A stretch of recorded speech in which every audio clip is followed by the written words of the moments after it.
Hey guys, welcome back to my channel. So today we will start accounting equation of class 11. This is 6th chapter of accountancy. इससे पहले हम लोगों ने दो chapter देखा, that is chapter number 1 and chapter number 2. बीच का जो 2-3 chapter है वो मैं बाद में कराऊंगी, क्योंकि हम लोगों को जो प्रैक्टिकल पार्ट है उसको भी स्टार्ट करना पड़ेगा, क्योंकि थ्योरी जो पार्ट है वो जितना इंपॉर्टेंट था अभी तक मैंने पढ़ा दिया. ठीक है, बाकी 1-2 चैप्टर करने के बाद फिर हम लोग आगे 3rd and 4th 5th chapter को देखेंगे. सबसे पहले बेटा अकाउंटिंग इक्वेशन, ये चैप्टर क्लास 11 का फर्स्ट प्रैक्टिकल चैप्टर है और आई एम वेरी श्योर कि आपको ये चैप्टर पढ़ने के बाद बहुत मज़ा आएगा, क्योंकि कॉमर्स आपके लिए नया है. ऐसे बहुत सारी चीज़ें होंगी जो आपको नया है, आपके लिए नया समझ में आएगा. ठीक है, तो ज़्यादा पैनिक नहीं करना है, थोड़ा टाइम लगेगा लेकिन हो जाएगा. ठीक है, तो देखो ये चैप्टर में बहुत तरह के क्वेश्चन रहते हैं. ठीक है, लेकिन सबसे इम्पॉर्टेंट जो है इस चैप्टर में वो है equation based accounting.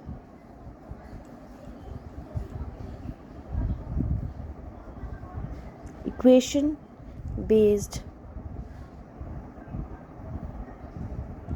Accounting questions. ठीक है, हम लोग start equation based accounting questions से ही करेंगे, क्योंकि इम्पोर्टेंस सबसे ज़्यादा वही है. ठीक है, तो सबसे पहले हम लोग देखते हैं कि क्या होता है इक्वेशन बेस्ड अकाउंटिंग. हम लोग फार्मूला से स्टार्ट करते हैं और सबसे पहले फार्मूला को समझेंगे, फिर हम लोग क्वेश्चंस पे चलेंगे. ठीक है, तो जब हम लोग पढ़ रहे थे चैप्टर 1 एंड 2, उसमें मैंने आपको बताया था कि assets equals to liability plus capital. ये मैंने आपको बताया था. जो नहीं देखा पहले चैप्टर नंबर 2 में देखो, जो डेफिनेशन मैंने बताया था उसमें मैंने बताया था. ठीक है, तो सबसे पहले asset equals to what, asset equals to liabilities plus capital. But how, ये कैसे होता है? ठीक है, टीचर जो है क्लास में वो ये ज़रूर बताते हैं कि asset equals to liability plus capital होता है, बट क्यों होता है सबसे पहले हम लोग वो देखेंगे. देखो, एक ऑर्गेनाइजेशन को चलाने के लिए बहुत सारी चीज़ें चाहिए. ठीक है, और एंड ऑफ द ईयर हम लोग ये देखते हैं कि ऑर्गेनाइजेशन जो है वो कितना प्रॉफिट में है, कितना लॉस में है. ठीक है, कि उसका फाइनेंशियल पोजीशन कैसा है. तो फाइनेंशियल पोजीशन को चेक करने के लिए बेटा ऑर्गेनाइजेशन जो है वो बैलेंस शीट बनाती है. क्या बनाती है? बैलेंस शीट बनाती है. क्या बनाती है बेटा? बैलेंस शीट बनाती है. अब बैलेंस शीट में दो साइड होते हैं. ठीक है, एक होता है लायबिलिटी साइड. ठीक है, एक होता है एसेट साइड. ठीक है, इसका फॉर्मेट कैसा होता है? सिंपल ऐसा. ठीक है, यहाँ पे आप लायबिलिटीज़ लिखोगे, यहाँ पे अमाउंट आएगा. ठीक है, यहाँ पे एसेट लिखोगे, यहाँ अमाउंट आएगा. ठीक है, तो अभी हम लोग प्रूफ करेंगे कि asset equals to liability plus capital क्यों होता है और ये फॉर्मूला क्यों अकाउंटिंग इक्वेशन में लगता है. ठीक है, तो सबसे पहले बेटा जब ऑर्गेनाइजेशन स्टार्ट होता है तो ओनर जो होता है वो पैसा लेके आता है. ये आपको पता है कि owner brings capital in organisation. ठीक है, तो जब ऑर्गेनाइजेशन में पैसा ओनर लाता है तो क्या आया? जितना भी एसेट होगा इधर लिखेंगे, लायबिलिटी होगा इधर लिखेंगे, जो हमें पे करना है इधर लिखेंगे, जो कंपनी का खुद का है वो इधर रहेगा. तो ऑर्गेनाइजेशन के पास जो ओनर होता है वो क्या लेके आता है? कैपिटल लेके आता है. ठीक है, तो फॉर एग्जांपल एक ओनर है. ठीक है, वो ओनर ने ऑर्गेनाइजेशन में वो कैश लेके आया. कितना कैश लेके आया? फॉर एग्जाम्पल 2 लाख रुपीज़ वो लेके आया. ठीक है, तो आपको ये चीज़ मैंने ऑलरेडी बताया था कि ऑर्गेनाइजेशन में in the I of law owner अलग होता है. बताया था ओनर अलग होता है. ठीक है, और क्या? और बिजनेस अलग होता है. ठीक है, अगर बिजनेस में ओनर पैसा लगाता है तो बिजनेस बाद में कमा के ओनर को वापस करेगा पैसा. ठीक है, ऑब्वियस सी बात है. जब एक बिज़नेस खुलता है, ठीक है, एक ऑर्गेनाइजेशन खुलता है, ओनर पैसा लगाता है, तो जब बिज़नेस बंद होगा तो ओनर तो पैसा लेगा, राइट. तो फॉर एग्जांपल ओनर कैश लेके आए 2 लाख रुपए. ठीक है, तो कैश बढ़ा कितना? 2 लाख से. लेकिन ओनर क्या लेके आया? कैपिटल लेके आया ना, वो पैसा तो बाद में लेगा. तो जब वो पैसा बाद में लेगा तो वो हो जाएगा एक तरह का ऑर्गेनाइजेशन के लिए लायबिलिटी, कि हमको बाद में ये 2 लाख रुपया वापस करना है, राइट. ठीक है, अब चलो, अब देखो सिर्फ कैश आने से तो होगा नहीं, सामान चाहिए, स्टॉक चाहिए, मशीनरी चाहिए. तो फॉर एग्जांपल ऑर्गेनाइजेशन में मशीनरी आया. क्या आया ऑर्गेनाइजेशन में बेटा? मशीनरी आया वर्थ रुपीज़ व्हाट 5 लाख रुपए का, फॉर एग्जांपल. ठीक है, मशीनरी आया कैसे? उधार में आया। कैसे? उधार में। इसका मतलब company purchase machinery on credit, ठीक है, क्रेडिट में खरीदी। तो जब उधार में खरीदी तो उधार चुकाना पड़ेगा, उधार एक तरह का लायबिलिटी है, तो चलो लोन, ठीक है, लोन बोल सकते हैं, क्रेडिटर बोल सकते हो। मान लो लोन लेके मशीनरी खरीदा, ठीक है, लोन लेके मशीनरी खरीदा, तो लोन कितने का चढ़ गया? 5 लाख। मशीनरी तो आ गया ऑर्गेनाइजेशन के पास, लेकिन लोन कितने का चढ़ा? 5 लाख रुपए का चढ़ा, ठीक है। फिर मान लो ऑर्गेनाइजेशन ने क्रेडिट पे गुड्स खरीद लिया, मतलब सामान खरीद लिया, ठीक है, कितने रुपए का? 1 लाख रुपए का, ठीक है। तो जब सामान खरीदा बेटा तो पैसा तो वापस करना पड़ेगा, तो जिससे सामान खरीदा वो तो उधार हो गया उससे, तो वो बन गया क्रेडिटर। तो क्रेडिटर को पैसा वापस करना पड़ेगा कि नहीं? कितना पैसा वापस करना पड़ेगा? 1 लाख रुपए, राइट। तो आप अब इसका जब टोटल देखोगे, ठीक है, हमेशा याद रखना लायबिलिटी और एसेट का टोटल हमेशा सेम आएगा। अगर सेम नहीं आया तो आंसर आपका गलत है, ठीक है। तो चलो हम लोग यहाँ देख लेते हैं। 5, 6, 7, 8 कितना हो गया? 8 लाख रुपए एसेट का हो गया, और 5, 6, 7, 8 लाख रुपया लायबिलिटी का हो गया। इसका मतलब क्या है कि हमने कैसे पता चला, ठीक है, कैसे पता चला? यहाँ देखो एसेट, यहाँ लायबिलिटी। इसका मतलब एसेट में जो जो सामान आया वो तो लायबिलिटी से ही ना आया, ठीक है। एसेट में जो कैश आया वो किससे आया? कैपिटल से आया। तो एसेट इक्वल्स टू कैपिटल, और साथ में लोन और क्रेडिटर। तो लोन और क्रेडिटर क्या होता है? हमारा लायबिलिटी। इसी से ये फॉर्मूला बनता है asset equals to capital plus liability.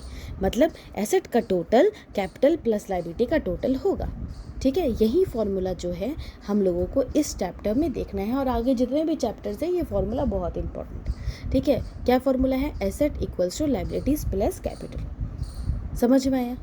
ठीक है। अब इसके साथ साथ हमें कुछ और चीज़ों का भी ध्यान देना पड़ेगा इस चैप्टर को पढ़ने के लिए। सबसे पहले ये समझ में आया कि सबसे पहले हम अकाउंटिंग बेस्ड इक्वेशन देखेंगे।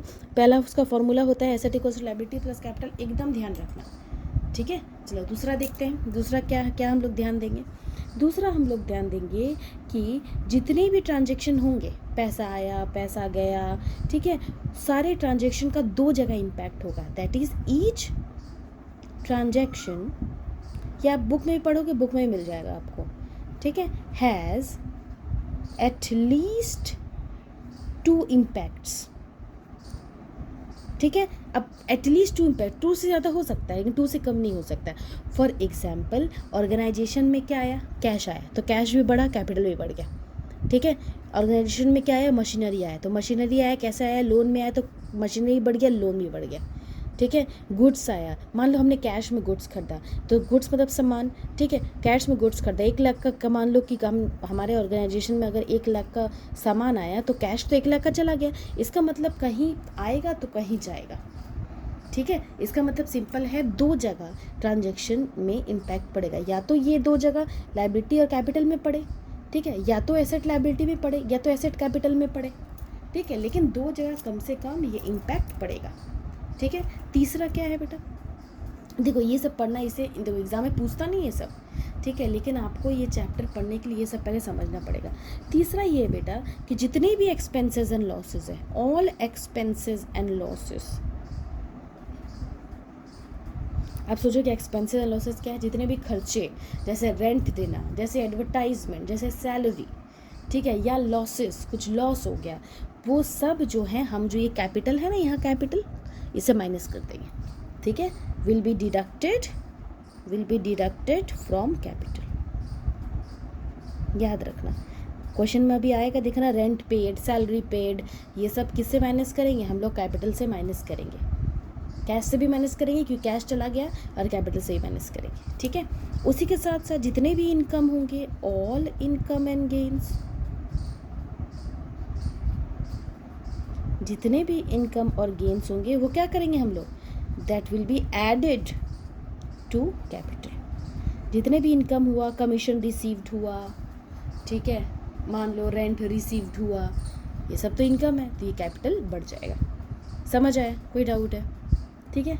और एक हम लोग एक पॉइंट देख लेते हैं, ये लास्ट पॉइंट है कि जब भी कैपिटल में एडजस्टमेंट करेंगे बेटा, याद रखना, जब भी कैपिटल में एडजस्टमेंट करेंगे वो सिर्फ करंट ईयर का होगा, सिर्फ करंट ईयर का एडजस्टमेंट होगा, ठीक है। जब पैसा आएगा, देखो क्रेडिट में जब हम सामान खरीदेंगे तब तो वो करना पड़ेगा, ठीक है। तो ऐसे बहुत सारे आपको ट्रांजैक्शन दिखेंगे जिसका अभी कोई एंट्री नहीं होगा, वो फ्यूचर में एंट्री होगा।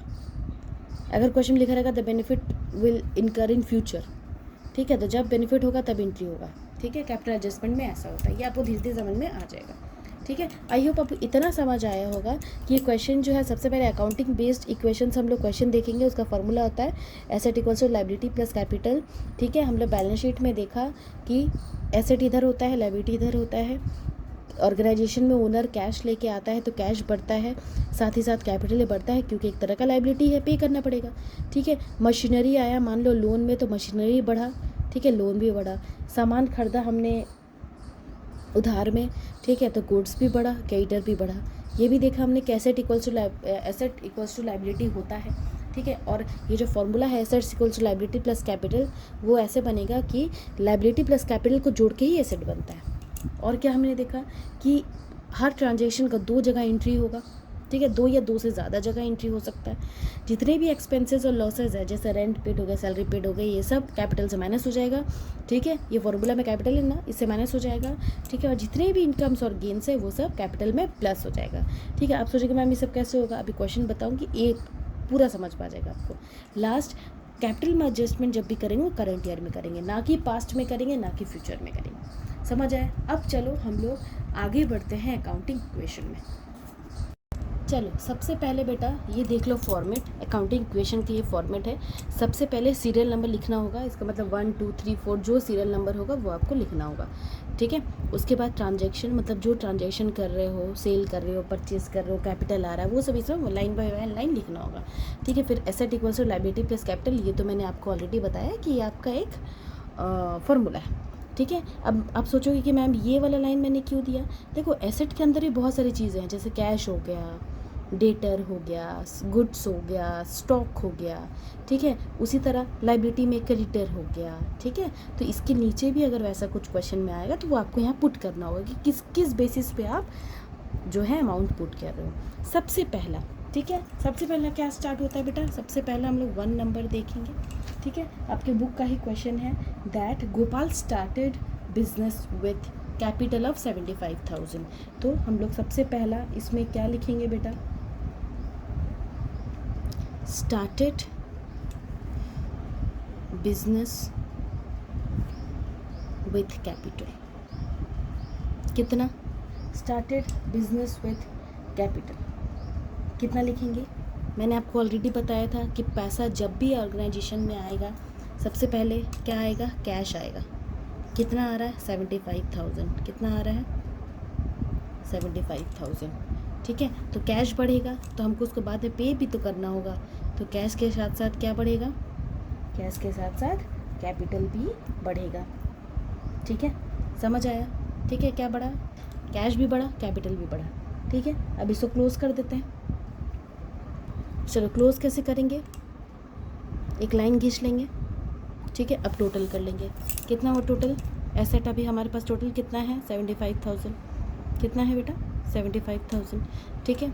Equals to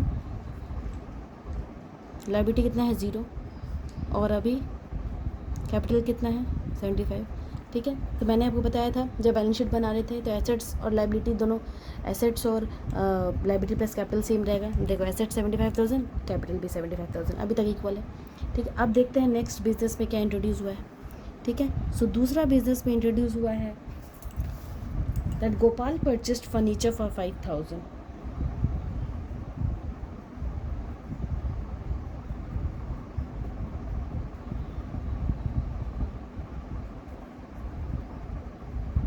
furniture purchased for 5,000, ठीक है। अब फर्नीचर परचेज हुआ है, ठीक है, तो ये हमारा एसेट बढ़ रहा है। फर्नीचर परचेज हुआ तो क्या बढ़ेगा, एसेट बढ़ेगा। तो कौन सा एसेट बढ़ रहा है भाई, फर्नीचर बढ़ रहा है। क्या बढ़ रहा है, फर्नीचर बढ़ रहा है, ठीक है। फर्नीचर परचेज हुआ है, जब कुछ नहीं लिखा रहेगा, ठीक है, तो समझना क्रेडिट में हुआ है, ठीक है। लेकिन यहाँ पे लिखा हुआ है कि परचेज्ड फर्नीचर फॉर कैश, कितना 5000। अब सोचो क्या होगा, कैश से हम जब कोई सामान खरीदते हैं तो कैश क्या होगा, कैश तो ऑर्गेनाइजेशन से निकल गया, तो हम लोग कैश में यहाँ क्या कर देंगे, -5000 कर दिया। ठीक है, और क्या आया हमारे पास, फर्नीचर आ गया ना हमारे पास, तो +5000। मैंने क्या बोला था आपको कि अकाउंटिंग इक्वेशन का 2 जगह इम्पैक्ट पड़ेगा, 2 या 2 जगह ज़्यादा। तो यहाँ पड़ा, फर्नीचर खरीदा कैश में, ठीक है, अगर क्रेडिट में खरीदता तो लाइबिलिटी बढ़ता। ठीक है, यहाँ पे फर्नीचर ही बढ़ता, लाइबिलिटी भी बढ़ता। ठीक है, लेकिन यहाँ क्योंकि कैश में खरीदा, ठीक है, इसीलिए 5000 कैश हमको देना पड़ा, और साथ ही फर्नीचर 5000 रुपये का आया, हो गया। ठीक है, अब इसका, अब इधर देखो, ये भी कुछ नहीं, ज़ीरो अभी तक है, ये 75,000 है। अभी नहीं, अभी इसको नहीं लिखेंगे। ठीक है, अभी इसको मत लिखो, ये अभी ज़ीरो है। ठीक है, अब हमें यहाँ पे कैरी फॉरवर्ड करना होगा सब फिर से।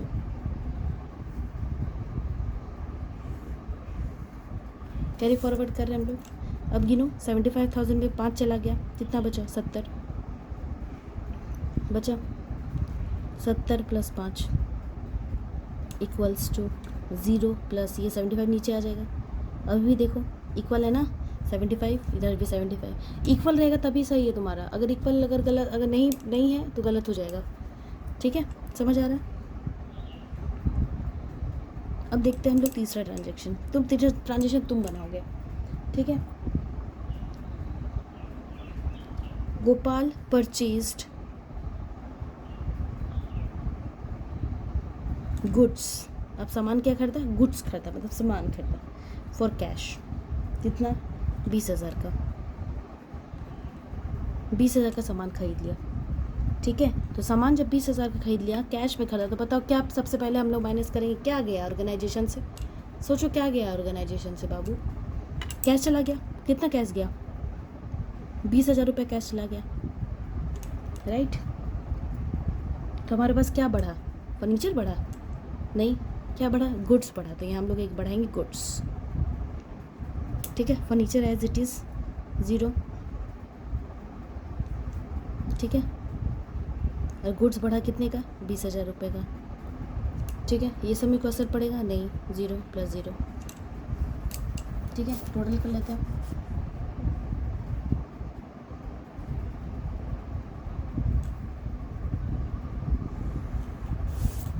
कितना हुआ देखो, 70,000 20,000 घटाओ कितना, 50,000 आएगा।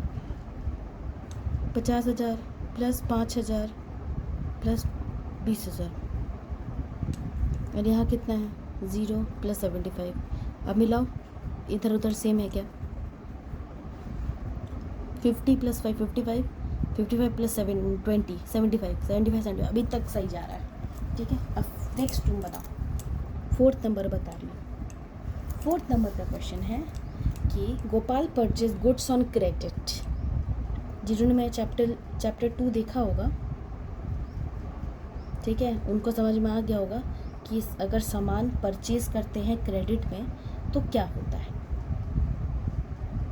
कितना का, 16,000 का। 16,000 का सामान खरीदे उधार में। किस में खरीदे बेटा, उधार में खरीदे। तुम जब सामान उधार में खरीदोगे, सामान तो आ गया तुम्हारे पास, तो सामान क्या खरीदे, गुड्स। यहाँ भी क्या खरीदे, गुड्स, तो गुड्स का कॉलम बना हुआ है। ठीक है, तो गुड्स में परचेज किया, तो गुड्स में क्या ऐड होगा, 16,000 ऐड हो गया। ओके, सो 16,000 जब आपने गुड्स में ऐड किया, क्योंकि परचेज गुड्स ऑन क्रेडिट था, कैश में तो था नहीं। अब बताओ क्या कैश में माइनस करेंगे, सोचो, जब कैश में पे किया ही नहीं तो कैश में कैसे माइनस करेंगे। तो आप अब सोचोगे क्या होगा। अगर आपने चैप्टर 2 पढ़ा होगा तो उसमें मैंने आपको बताया था कि अगर आप किसी से सामान परचेस करते हो उधारी में तो आपका क्रेडिटर बढ़ता है। क्यों, क्योंकि वो तो आपका लायबिलिटी है, आपको उसको पे करना है, राइट। तो आपने उधार में खरीदा 16,000 का, तो अब यहाँ पे आपका बढ़ेगा क्रेडिटर, मतलब उसको आपको बाद में पे करना है। ठीक है, तो यहाँ क्या बढ़ गया, 16,000 क्रेडिटर बढ़ गया आपका, राइट। क्या बढ़ गया, 16,000 क्रेडिटर बढ़ गया। और कहीं कुछ और हुआ, कहीं कुछ और नहीं हुआ। ठीक है, तो चलो हम लोग इसको अब फिर टोटल कर लेते हैं।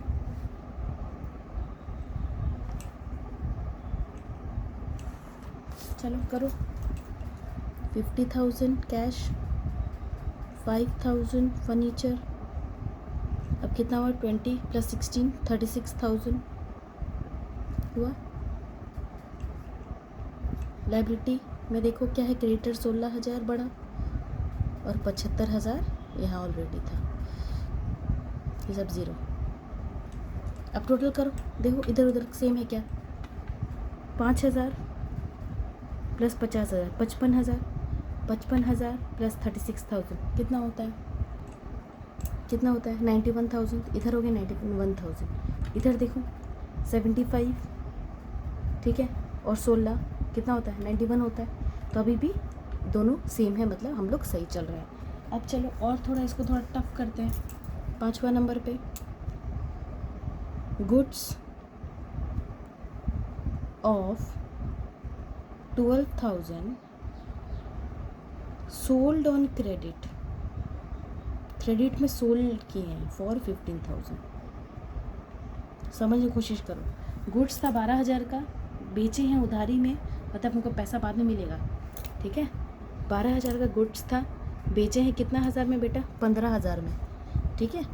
मतलब ये हम लोग बेचे, हमको पैसा मिलेगा, क्रेडिटर में हमको पैसा देना होता है, ठीक है। तो क्रेडिटर का उल्टा क्या होता है, डेटर, जिसमें हमको पैसा मिलता है, ठीक है। तो सबसे पहले देखेंगे गुड्स ऑफ 12,000, कितने का सामान गुड्स हमने बेच दिया, 12,000 का सामान हमने क्या किया, बेच दिया। तो बताओ कहाँ से माइनस करेंगे, ऑब्वियसली बात है, गुड्स बेचा तो गुड्स से माइनस करेंगे। 12,000 बेच दिया, गुड्स से माइनस कर दिया, ठीक है। अब गुड्स से बेचा, ठीक है, ये पैसा कैसे बेचा, क्रेडिट में बेचा ना। जब क्रेडिट में सामान बेचते हैं और हमें पैसा मिलना होता है तो हमारा डेटर बढ़ता है। क्या बढ़ता है, डेटर, ये हमारा एसेट, हमें बाद में पैसा मिलेगा। तो कितना बाद में पैसा मिलेगा, 12 का सामान कितना बेच दिया, 15, तो मिलेगा कितना, 15 में मिलेगा, ठीक है। तो याद करो एक चीज़, मैंने आपको बोला था जितने भी इनकम और गेन्स होंगे वो कहाँ जाएंगे, जितने भी इनकम और गेन्स होंगे वो जाएंगे आपका कैपिटल में प्लस होगा। तो कितना का प्रॉफिट हो रहा है यहाँ पे, 3,000 का प्रॉफिट हो रहा है, ये 3,000 का प्रॉफिट कहाँ जाएगा, कैपिटल में प्लस हो जाएगा। समझ आया। 12,000 का सामान हमने उधारी में 15,000 में बेच दिया, सबसे पहले 3,000 का डिफरेंस आया तो हमारा प्रॉफिट है। जितना भी हमारा जो प्रॉफिट वाला पार्ट होता है वो हम कैपिटल प्लस कर देते हैं, 3,000 प्लस कर दिए, ठीक है। सामान कितना गया, 12,000 का सामान चला गया, ठीक है, और हमें पैसा कितना मिलेगा, 15,000 रुपये मिलेगा। चलो अब हम लोग इसको टोटल करके देखते हैं क्या होता है। चलो करें, ये 50,000, ये 5,000, ये 36 में से 12 माइनस करो, 36 26 24 + 15 इक्वल्स टू 16 प्लस 75 में 3 प्लस करो, 78, कितना हुआ, 50,000 + 5,000 + 24,000 + 15,000,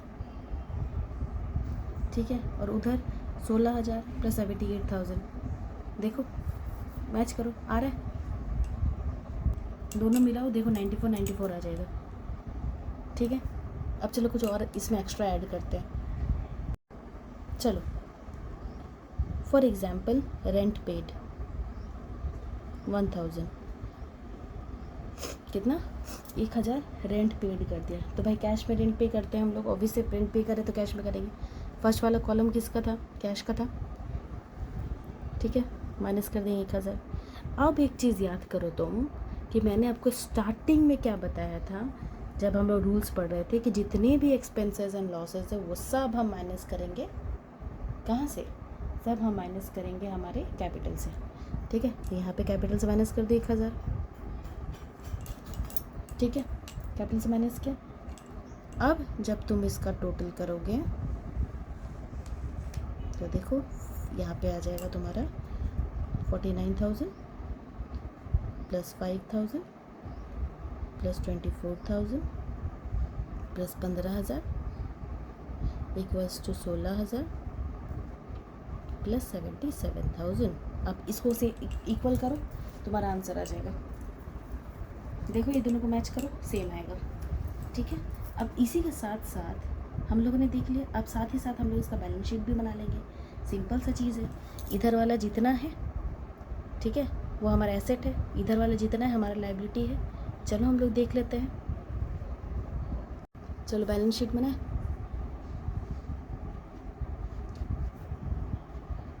बैलेंस शीट सिंपल है। Amount, liability, asset, amount. चलो एसेट वाला लाइन वाइज लिखो। यहाँ देखो एसेट क्या, कैश।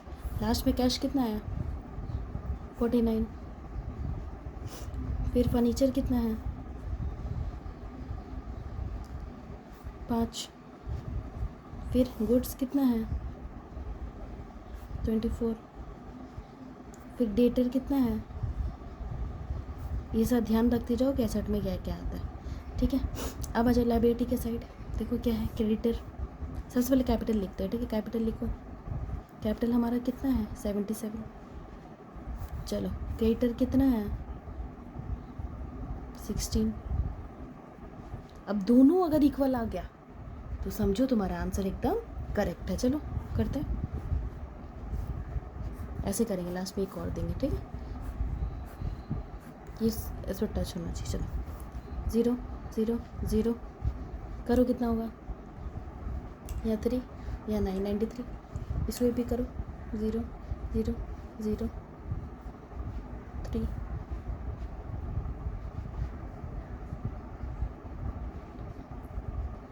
ठीक है, यहाँ भी 93। इसका मतलब ये आंसर एकदम करेक्ट है। समझ आया, ठीक है। कुछ नहीं करना है, 2 जगह आपको दिखाना है। कैपिटल लेके आएगा, कैपिटल बढ़ा, कैश बढ़ा, ठीक है। फर्नीचर परचेज़ किया, कैश में किया तो कैश घटेगा, फर्नीचर बढ़ेगा, ठीक है। अब एक और क्वेश्चन आपको दिखाती हूँ। आपका ये होमवर्क है, आप वो क्वेश्चन घर में ट्राई करोगे। अब नेक्स्ट क्लास जब हम लोग मिलेंगे वो क्वेश्चन हम लोग सॉल्व करेंगे, ठीक है। चलो बच्चे, ये आपका क्वेश्चन है, ये बनाओ। सेम वैसा ही बनेगा जैसे मैंने बनाया है, सेम वैसे ही आपको फॉर्मेट में बनाना है। देखो बनाओ, एकदम आपसे बनेगा, ठीक है। नेक्स्ट क्लास में हम लोग इसी क्वेश्चन को पहले सॉल्व करेंगे। चलो बाय, टेक केयर।